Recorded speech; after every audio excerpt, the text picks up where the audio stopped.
जय हिंद साथियों, मैं एक्स नायक परमिल कुमार आपके अपने YouTube चैनल सैनिक वेलफेयर बाय पीके में आपका हार्दिक स्वागत करता हूं। आज का हमारा विषय है केंद्रीय सैनिक बोर्ड द्वारा सेंट्रल पूल की वैकेंसियां MBBS और BDS की हैं, वो एक्स सर्विसमैन के बच्चों को कैसे मिलती हैं। Ministry of health and family welfare 45 vacancies जो सेंट्रल पूल की हैं वो डायरेक्ट केंद्रीय सैनिक बोर्ड को अलॉट करता है। अलग से कोई नीट की जो वैकेंसियां हैं MBBS BDS में अलग से कोई कोटा नहीं होता। इसके बारे में हम बात करेंगे। ये वैकेंसियाँ हर बार जारी की जाती हैं और हर बार लगभग 45 वैकेंसियाँ फिक्स हैं। ये जैसे ही ministry of health and family welfare केंद्रीय सैनिक बोर्ड को ये अधिसूचना जारी करता है, उसके बाद केंद्रीय सैनिक बोर्ड एप्लीकेशन के लिए इनवाइट करता है। इसमें केंद्रीय सैनिक बोर्ड ऑनलाइन एप्लीकेशन फिलअप करवाता है और उसके हिसाब से सीनियरिटी, प्रायोरिटी और रिजर्वेशन के हिसाब से सीट अलॉटमेंट कर देता है।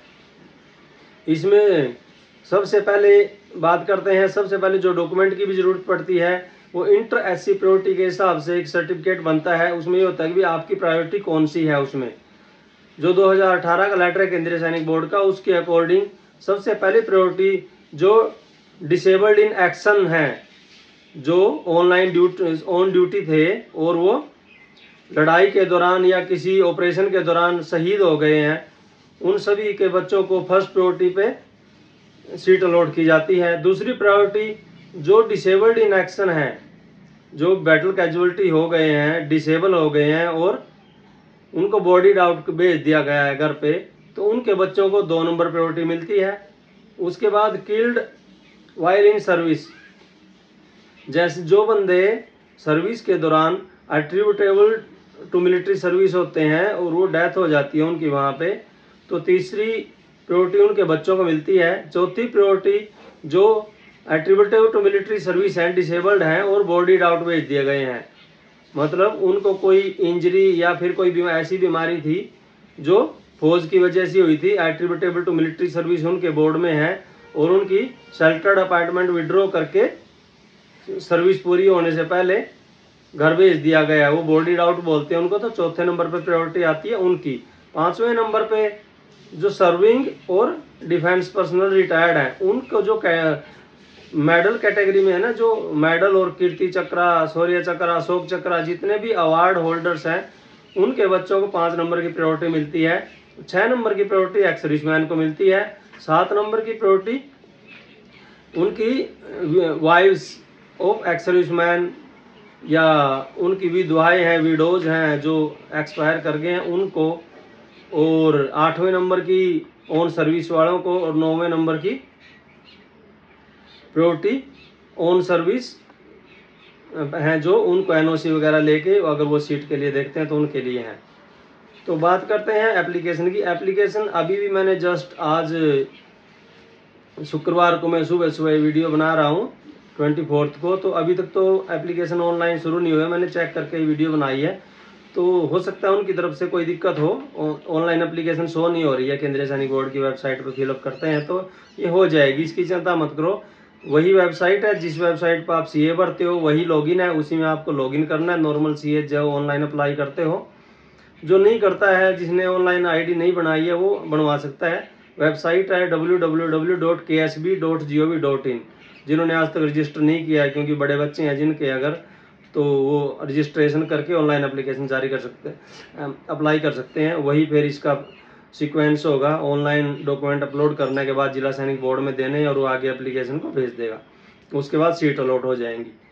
तो सबसे पहले डॉक्यूमेंट एक इसमें लगता है आपका इंटर SC प्रायोरिटी का जो डॉक्यूमेंट है ना, आपको जिला सैनिक बोर्ड साइन करके देगा वो सर्टिफिकेट कि आप किस प्रायोरिटी में आते हो। इंटर SC प्रायोरिटी का एक सेट पैटर्न है और जिला सैनिक बोर्ड में आपको वो मिल जाएगा। उसमें आपका नाम नंबर भर के और आप किस प्रायोरिटी में आते हो, 1 2 3 4 5 6 जो भी है, उसमें आपको टिक कर दिया जाएगा। वो डॉक्यूमेंट अपलोड होता है, डिस्चार्ज बुक अपलोड होती है।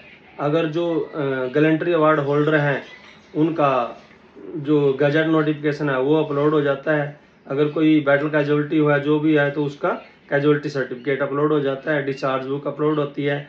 10th और 12th की मार्कशीट अपलोड होती है।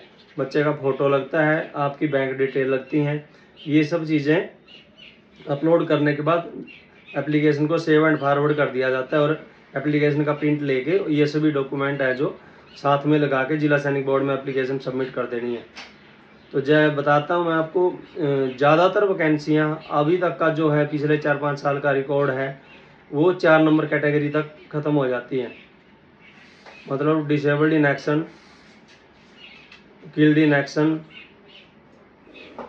डाइड वाइल इन सर्विस और बोर्डेड आउट, यहाँ तक वैकेंसियाँ 45 वैकेंसियाँ ख़त्म हो जाती हैं। उसमें 12 लाख भी अगर किसी का रैंक आया तो भी उस बच्चे का एडमिशन हो जाता है। तो होप फॉर द बेस्ट, भी अप्लाई सब ने करना है। बाहर से सिविल से हो जाता है तो ठीक है, नहीं इस माध्यम से आपने कोशिश ज़रूर करनी है। उसके अंदर आपको प्रायोरिटी भी मांगेंगे, जैसे आप एप्लीकेशन भरोगे आपने प्रायोरिटी 1, प्रायोरिटी 2, प्रायोरिटी 3, आपने किस कॉलेज में एडमिशन के लिए सबसे पहले आपकी प्रायोरिटी है, उसके हिसाब से आगे केंद्रीय सैनिक बोर्ड अपना होमवर्क करेगा। जो भी रूल और रेगुलेशन है, रिजर्वेशन पॉलिसी है, जो उनके अकॉर्डिंग आपको सीट अलॉट कर देगा। तो ये जानकारी आपने सभी साथियों तक पहुंचाना, ये सर्विंग के लिए भी है, रिटायर्ड के लिए भी है, सभी डिफेंस पर्सनल के लिए है। ज़्यादा से ज़्यादा इस जानकारी को पहुंचाना और कोई भी इस जानकारी से वंचित नहीं रहना चाहिए। आगे ही ऐसी महत्वपूर्ण वीडियो के लिए बने रहना, चैनल को सब्सक्राइब, वीडियो शेयर कर देना जितनी हो सकती है। और मैं तो यही बोल सकता हूँ, जय हिंद दोस्तों, जय हिंद, जय भारत।